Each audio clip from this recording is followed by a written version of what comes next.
पंडित जी से नहीं चोलिया खोलाई बाबू साहेब के नहाते आई।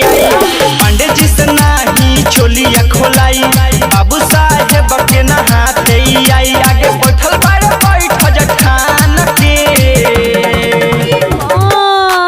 हेने आवो हेने आवो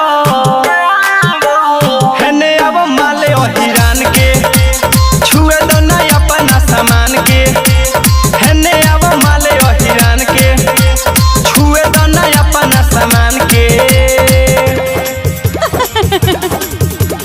हेने आवो माले ओ हिरान के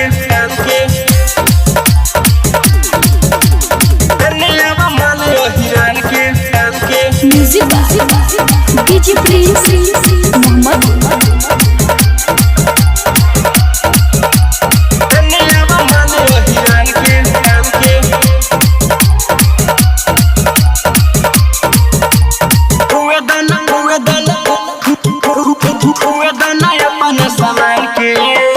लहंगा उठाव देखी है चौहान हो बेरी बेरी मांगता रे देख पसवान हो लहंगा उठाव देखी है चौहान हो बेरी बेरी मांगता रे देख पसवान। तनी छुए दाना सुभर समान के कुछ चाहता रका हेने आवो हेने आवो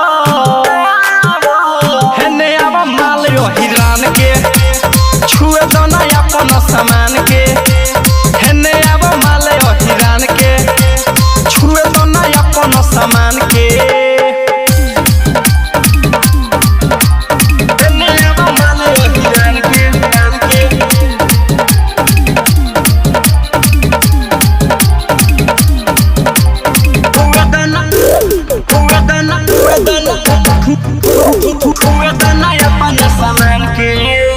लहंगा पले जो लाइट बाड़ तारे लाला सुनी लो बिहारी गुण कर तारे हाला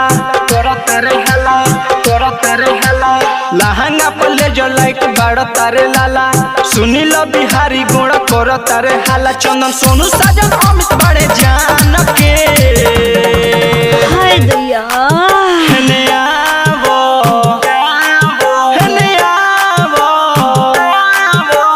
हेने आवो माले ओ हिरान के छुए दो ना अपना सामान के। हेने आवो माले ओ हिरान के छुए दो ना अपना सामान के। Oh my God! पंडित जी से नहीं चोलिया खोलाई बाबू साहब